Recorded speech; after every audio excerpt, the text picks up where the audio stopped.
All right. Is everybody able to see my screen, my background? Yep, I'm good. Okay. All right. Well, we're going to talk just a little bit about for this webinar. Sean and I were talking about this. I think this came across at NATS about the Professional Learning Network and the webinars for NATS. And I proposed just talking a little bit about literacy and science. And then also in February, we'll talk about lab setup for the elementary classroom. My background does come from elementary, as I was a fifth grade teacher and I was responsible for science instruction for that grade level. But this one will focus on literacy and science. And just a little background for me, I am from ESU 1, that's in Wakefield, Nebraska, and part of the teaching and learning team there. So as we get going and looking at the agenda for today, just a little introduction, talking about working and learning together today. It is a little bit of different platform when you're working on Zoom and working on a webinar. So I want to make sure everybody's comfortable with the tools. Establishing some common ground between when we talk about science and we talk about literacy. What do we really mean, and what are some of the underlying components of that? And then how can we support scientific literacy in classrooms? Whether it's elementary, middle, or high school, what are some strategies we can use, and what are some resources that are out there for teachers to help support literacy in science and in their content areas? So one resource that I do have is at the top. There should be a Padlet address. Once you have access to this PowerPoint or this Google Slides presentation, that link is hyperlinked within that slide. So you should just be able to click that link and go. If you have not used Padlet before, I encourage you to take a look at that. Padlet is a free resource that acts like a digital bulletin board, where you could post things for your classes. You could have kids post things for discussions. So what I've done is I've created a Padlet, and that's the address up there, padlet.com/Kellen Conroy /NATS 2018 PLN.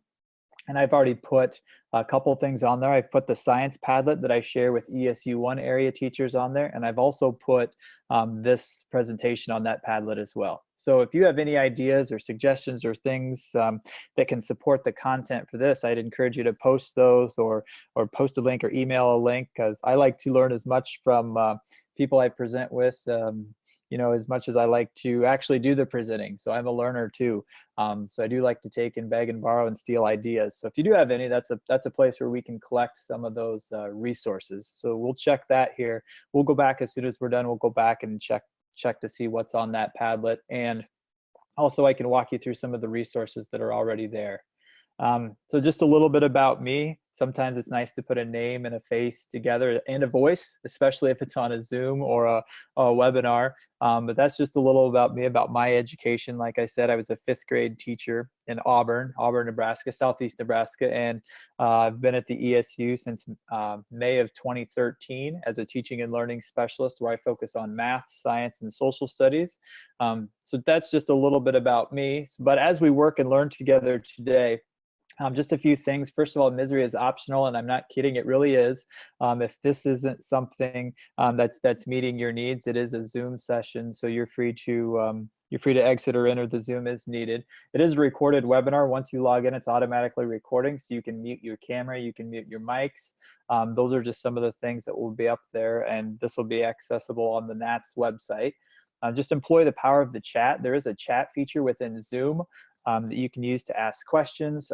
Also, with a small audience that we have today, if there's any time you do have a question, go ahead and unmute your mic and ask a question at any time. The other thing I ask is that you reflect on your classroom. And I have there, what works for me may not necessarily work for you, but it might give you an idea. It might spark something that would work for you. So I want you to think about your own classroom as we talk about some of these things today. And maybe it's, just one class that you're thinking about, or maybe it's all of your preps that you might think about and reflect. How could this work? What would this look like? How would this group handle this activity versus this group? I found that out very quickly, that one of my fifth grade groups could do this, but yet the other one couldn't. So I had to adjust my instruction a little bit. And then the last thing is offer what you can, but take what you need. And when we talk about that, there will be opportunities for discussion. So whenever we see a slide like this is sort of my visual cue that on the Zoom, whenever there's a slide that looks similar to this, has this blue background, that'll be an opportunity for us to share together and talk about some of the things. So I've strategically put in some questions for us to really take a look at and share some resources today. So when we take a look at science and literacy, we need to really establish some common ground. So what do you mean when you say science? Okay, what is that? If I asked you to give me a definition of science, what would you say? Same thing for literacy. If I asked you to give me a definition for literacy, what might you say? What examples would you share? Would it be student work? Would it be your own experiences? So when we establish that common ground and we think about science, this is a visual that I really feel strongly about. I really like this visual. I've shared this a lot with our science teachers. It comes from our new college and career ready standards for science. But when I think about science and I think about relaying, okay, what is science to maybe teachers that don't teach in the field, or maybe new teachers, or someone that says, okay, what do you do? I'm a science teacher. Okay, what do you do? Well, I think back to this concept, and I think back to our three dimensions of our science, our new science standards. And with the science and engineering practices, what kids do. Science is about really getting kids involved in the learning, getting rolling up your sleeves and going to work and getting their hands dirty, getting your hands on labs and experiments, and they're really investigating and exploring and asking questions. And the next piece is those disciplinary core ideas, so they're using those practices to really learn about those core ideas, whether it's earth, life, physical, engineering, design, any of those pieces. And then the cross-cutting concepts is how students think. And I always go to patterns. Patterns is an easy one for teachers to really take a look at, with what patterns are out there and how can we see this relationship between A, B, and C, and maybe it's course 1, 2, and 3. So when I think about science and I'm asking for a definition of science, this would be the visual that I'd go to right away to help start that conversation about what is science. It's about what students do, what they know, and how they think, and how we as teachers can help facilitate those three dimensions in our instructions and in our classroom. And if we take a deeper dive into those, it's really those practices, those science and engineering practices, that really help me think more about science. So what's the verb? What are we really asking kids to do?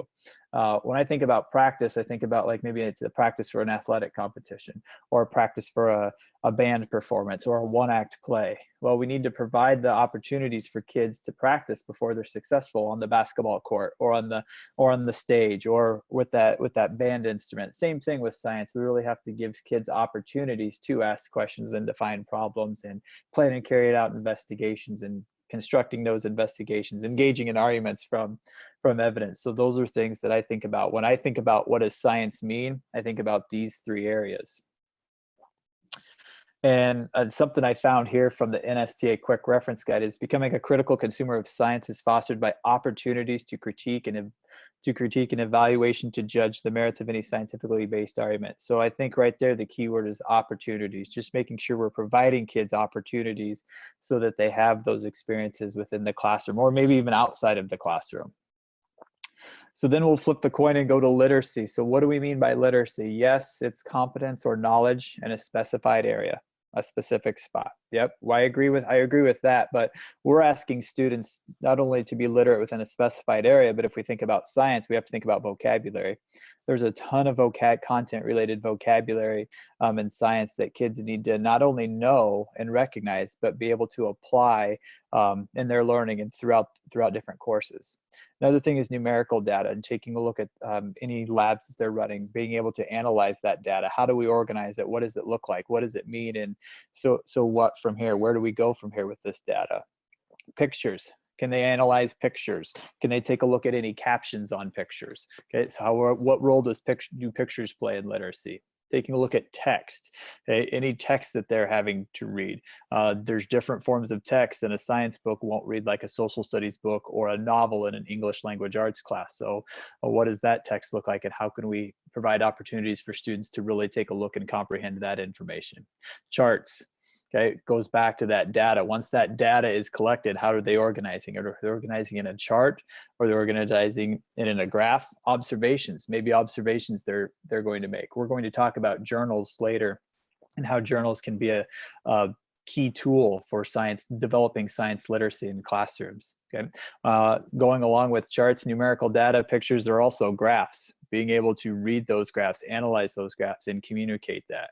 And so when we talk about literacy as a competence or knowledge in a specified area with all these things, I really see these three things: students gathering, analyzing, and communicating. Those are the three big skills that are in our science standards, but are also encompassing all of these things that we talked about. How can we provide opportunities for students to gather, analyze, and communicate their learning in science? And when we take a look at scientific literacy, this definition comes from the Minnesota Department of Education, the Minnesota STEM teacher. I highlighted the verbs. I think the whole definition is important. However, I highlighted ask, find, determine, ability to describe, explain, and predict, read with understanding, and engage in social conversation. And with these things, yes, the whole definition is important, but this really what we're asking kids to do. And I don't think it's just a science. It's up to the science department or up to the science classes to help with this literacy piece. Because if we take a look at the practices across Nebraska's college and career ready standards for math, just taking a quick look, math, there's 4. We have solve mathematical problems, model and represent mathematical problems, communicates ideas effectively, and makes connections. But as you move across there, I'm going to just pause for here a couple seconds. I just want you to take a look at the differences and similarities between the 3 content areas of math, science, and ELA.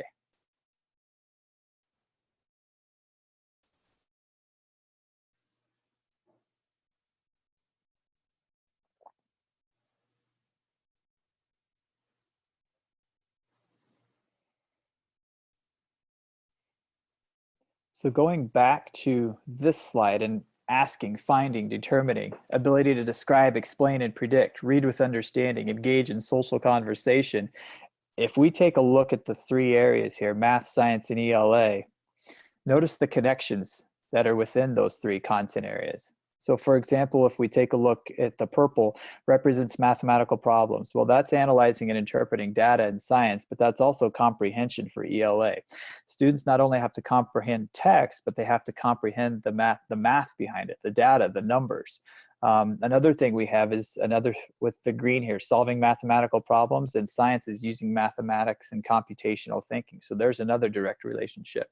The biggest relationship between the 3 comes in what's highlighted in yellow, when we take a look at that communication piece. So yes, in science, we're asking students to gather, analyze, and communicate their learning, but we're asking them to do that same thing in all 3 areas, actually. If we really take a look at the practices that are identified in Nebraska's college and career ready standards, communicating is one of the big things. How can we really provide opportunities for students to communicate their learning? So here's an opportunity for discussion here, and I'm going to back off my screen there. So you should see my whole screen now, and just taking a look. So how does providing students with opportunities to gather that evidence, analyze that evidence, and communicate an understanding of evidence, how do you feel that helps increase scientific literacy?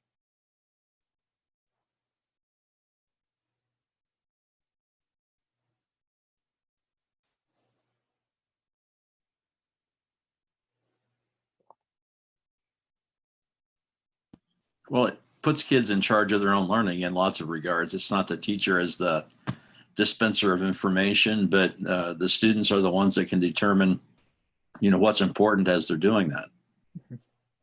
All right, thanks. Any other ideas on gathering, analyzing, and communicating in that relation to scientific literacy? It kind of all ties together. In order for a child to be literate, they have to be able to do all those things to be able to communicate it. So it kind of makes a well-rounded student in my mind. Mm-hmm. All right, thanks. This is a great, we've been learning about that argument-driven inquiry in the classroom. And this is one of those that really emphasizes that, demonstrating your claim, what, evidence do you have and how do you back it up? Mm-hmm. Yep. And I think that I'm going to go back to, if I switch back here really quick, can everybody see the 3 different content areas now? Still seeing my screen okay?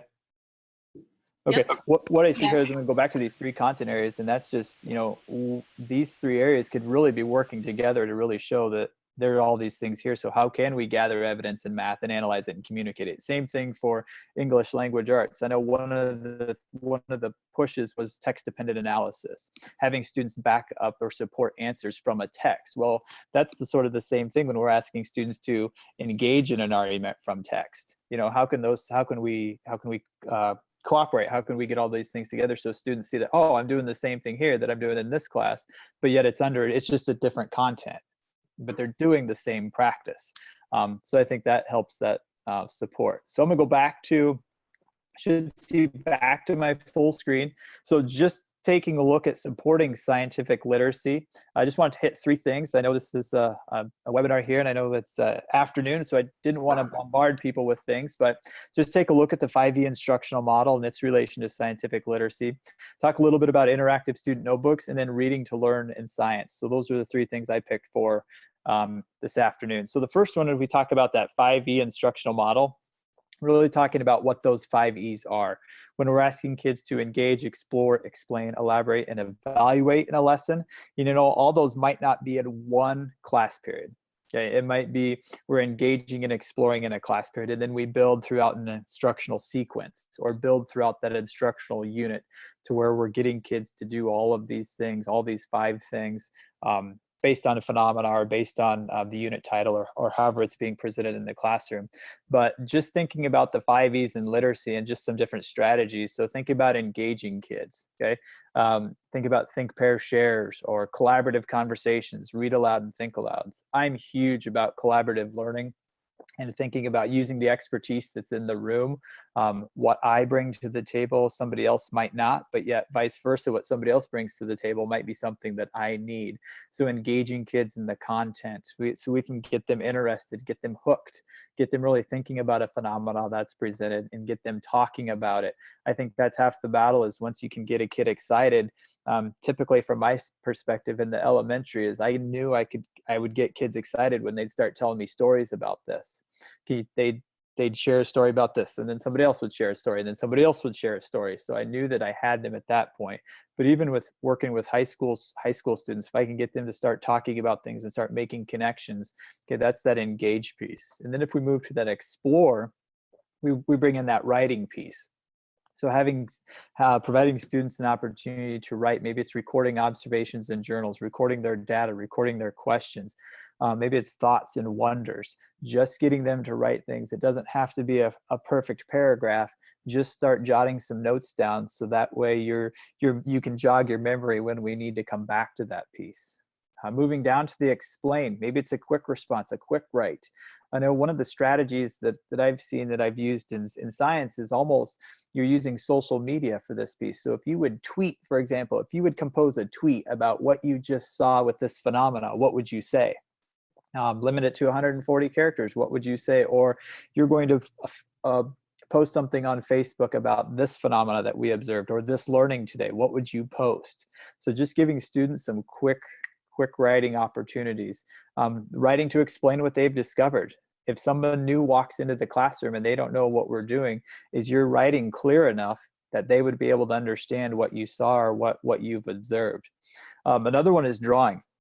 Illustrate what you found. Sometimes I find that some can drive kids nuts. Sometimes some students just want to write. Just let me write. I can write a paragraph.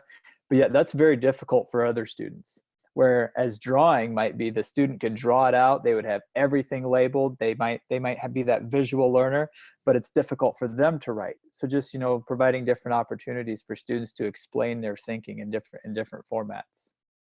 The elaborate part might be creating a science story. Maybe it's create a story about what we saw, create a video about what we saw. Maybe it's a presentation. That's where a little bit of differentiation comes in, because you might, as the teacher, say, this is kind of what I'm looking for. I want a story. But if you're going to create it through a storyboard, you're going to create it through a presentation, you're going to create it through a video, you choose the end product, but here's kind of what I'm looking for. And then finally, that evaluate piece. Maybe you're getting your kids to really evaluate their thinking, evaluate their learning. Maybe you go back to those comic strips, poems, song lyrics, anything that you can think of that would really tie your kids' interest. Your kids in your classroom, whether it's periods 1 through 8 or your elementary and you have them all day, you kind of get a read on and a feeling of what what they're interested in and some of the things that they talk about. So use some of those things that they talk about and they're interested in and bring that into your classroom and have them do different things. Maybe they're writing an app. They're going to create an app about what they learned, and they have to have all these things in that app. So just different ideas and different strategies to bring in the 5 E's and bringing in students gathering, analyzing, and communicating with that high level of reading, writing, and communicating their learning. So we'll go back here to take a look here, and I'm going to minimize my screen again so I can see I can't see everybody when I'm in presentation mode, but so what opportunities to develop literacy skills are present in your classroom? What strategies do you do? Maybe it's a writing strategy in your classroom, or maybe it's a presentation strategy, or maybe it's a notes strategy. What strategies do you employ in your classroom that help support literacy for your students?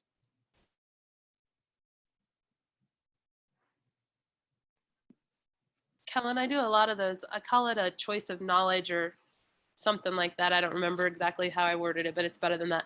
I give them a choice menu and they say that this is the content you have to cover, and you can choose if you want to write a comic strip, if you want to make a video, if you want to write a story, or if you want to do a raft. Or so I give them a lot of choices in that area when we get to that kind of explain piece of it.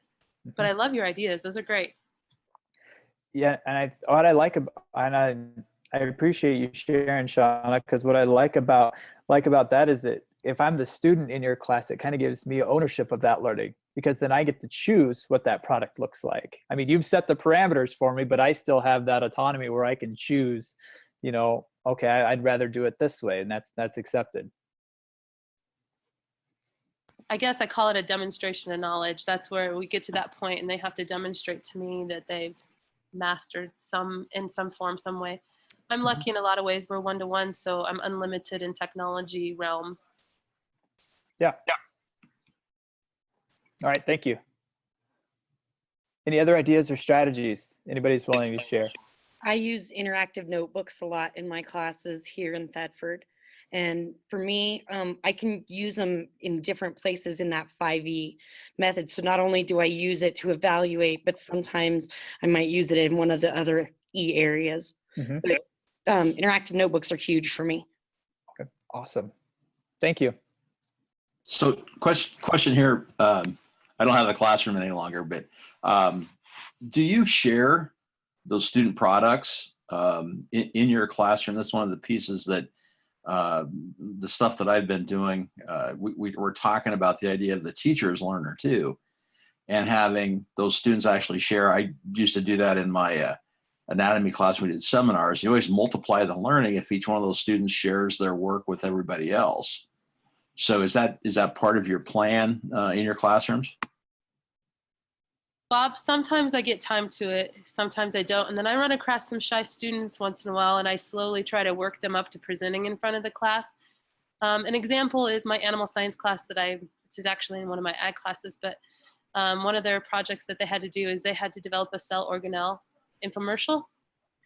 And we went through what an infomercial is, what I expected out of the project, showed them some really bad ones off the internet, some that were okay and how they'd improve on them. And my kids did a really nice job with them, but I had a couple who just did not want to share them with everybody. In fact, they had to leave the room so that they didn't have to hear their own voice. It's an interesting learning process for them. And it was amazing how much I felt that they got out of it.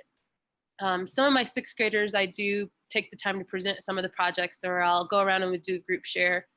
I also use Schoology as a learning management system, and sometimes I just do an open screen, it's kind of a blank page where it opens up and it's like a collection, like a photo collection, and the kids add their stuff to there, and then the other kids can see it and comment on it and do some collaboration. It's all within my own classroom, so that protects it a little bit, but once in a while I do publish stuff on my YouTube channel and my website for them. Well, that even happens with older kids. I had a couple of seniors one year that absolutely refused to present. So I had them do PowerPoints, and then I made them voice over the PowerPoints, and then we could play those. I still had one student that wouldn't do that either. So yeah, it's pretty simple.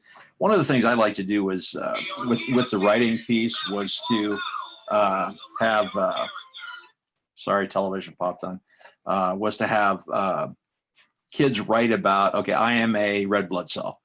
talk about one trip through the body, or what's a day in the life of red blood cell like, those sorts of things. So you do the view sitting in the seat as the red blood cell or the white blood cell, or whatever animal you wanted to do too. So lots of potential there. And I always stole ideas from other people, and you've got some great ones.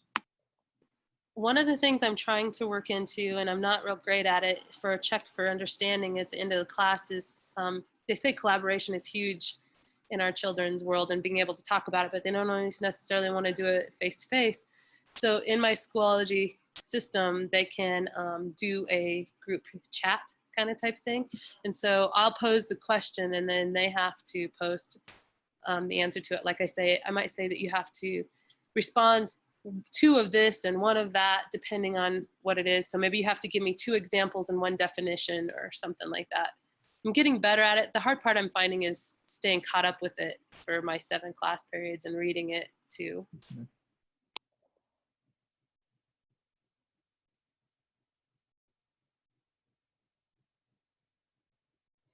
All right, well, thanks everybody for sharing their ideas, and we'll keep going here with the next piece, is that interactive student notebook piece.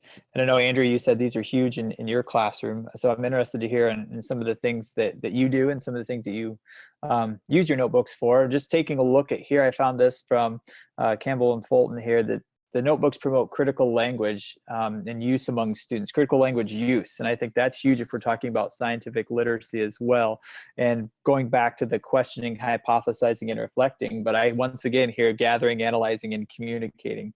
Those 3 things that we're really trying to support our instruction with, not only on the teacher side, but also on the student side as well.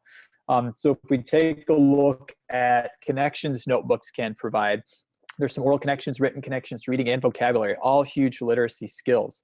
And so if we take a look at oral communication, that science talk, how much time is devoted to actual science talk, using science language, using the vocabulary that the students are learning, and throughout those observations, or throughout their activities, or throughout their learning or presentations. Written communication, how can we get students to write? It may not be a perfect paragraph, but are we getting students to write their ideas down so that they can orally communicate them? Or, as I heard mentioned earlier, maybe make a PowerPoint presentation or a poster or a video or something. How can they communicate their learning? Reading, asking students to reread their notebooks. Did this make sense to you? What needs to be added? Is there something that needs to be edited in there? So we're having students take a critical eye to their own work. And then that development, vocabulary development, tons of opportunities to develop vocabulary with science. And as we all know, science is rich with content, vocabulary, and how can we get students to really interact with that vocabulary in their classroom? And if we take a look at science notebooks, they're used throughout all phases of the 5E, and I know Andrea referred to that as well, to help students organize their knowledge. And I think that's the key, is how could we help students really organize all of the knowledge and all the things they're being exposed to in and out of the classroom. So we talked about journals. So Andrea, I'm going to come back and talk about journals. What are some ideas you use for, oh, I see a journal there. Okay, so I might stop my share for just a second, and then Andrea, I'm going to bring it back up so you can see, but I see I have a journal there ready to go. I do. So I do journaling and I have 2 of my students here if you guys want to ask them what they think, but I do journaling in every single one of my classes from 7th through 12, and you name the subject. One that I was showing you guys here that, so for example, this one asks about, concept, the Punnett square. And if you notice, there are questions that ask about that they have to answer in writing about the Punnett square and how we do it and things like that. So for me, like I said, I can use it in almost every class. Okay, awesome. So if anybody ever wants examples, like I said, I have examples that I can show to anybody in any class. Okay. And how do your kids how do your kids respond to journals? Do you do something at the beginning of the year to set up your journals? Do you have a day devoted to journal organization or? Well, I do with my seventh graders. I do. By the time that they're seniors, I mean, I've got 4 of my kids in here now. My daughter being one of them, and you know, like guys, when I'm on a when I ask you guys in class, what do I tell you? Well, hold on. Can you tell her that I'll call her back? When I first come into class, they know automatically grab your notebooks. That's number one in my classes. You know, and the other thing is that's their tool, what they know that they need to use to be able to study for their tests as well. Okay, awesome.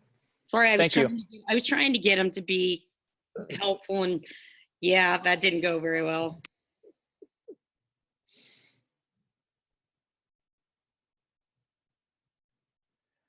All right, so we should be back on my screen here and talking about theirs. So I'm going to skip forward to reading to learn in science, and I'm not going to make it a full screen for me because I am going to go to this link. There is a link that's here. If we see down at the bottom of my screen, here's the link. But like I said, once you get the presentation, and you might already have it if it's on the Padlet, or I see it was posted in the chat, this link will take you right to reading to learn in science. And this was provided, I believe this came from Stanford. It was a free online course that I just saw come across my email.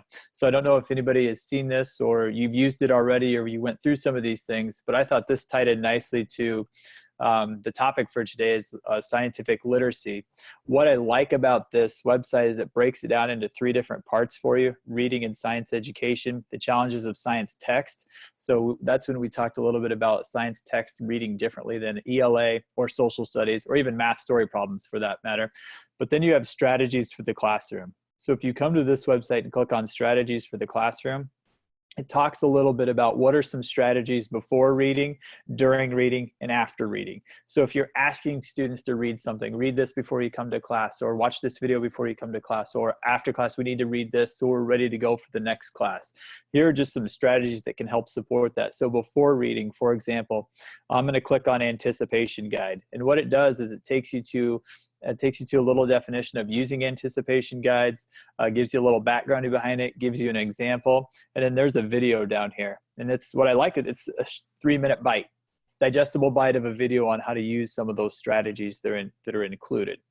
So if you haven't seen this, I'd encourage you just at least take a look and see what might work for your classroom, what might work for your instruction, what might work for some of your things that you have coming up. But here's before reading, and here are all the different categories. So for example, FAIR models, 4 corners, graphic organizers. Then you can also click on during reading, they're highlighted, and then after reading, the ones that are after reading are highlighted as well. So you can just take a look at that as a resource. Hopefully maybe you can find 1 or 2 things out of there, but you do have that as a resource as well. So just, I know we've had that discussion, and I don't think we need this timer here. But what are some of the things that were clicked? And we're getting close to our time here. What are a couple things that clicked for you today? Maybe it's something you heard, maybe something you saw in the presentation, or maybe it's something that someone else shared today.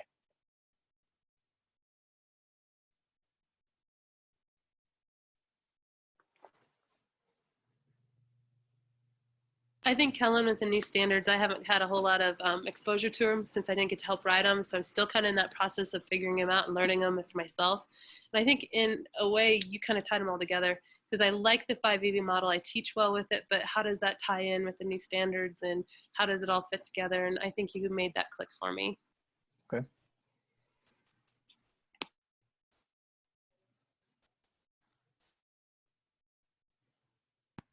Well, this is Bob. One of the things I really liked was the idea that you talked about the idea of the cross-disciplinary things. I really think that's the direction that schooling needs to go, is that we won't have science classrooms as such anymore. That we're going to have learning teams, and we're going to integrate all of those disciplines together. Mm-hmm. I think science is lets us do that because you need all those skills to do science. You don't necessarily need science skills, writing skills to do mathematics, but you do need them to do science. So I think that's a huge part of what's in our future is the integration of all the disciplines as we're doing our work. And you guys, your examples are great because you've got your students.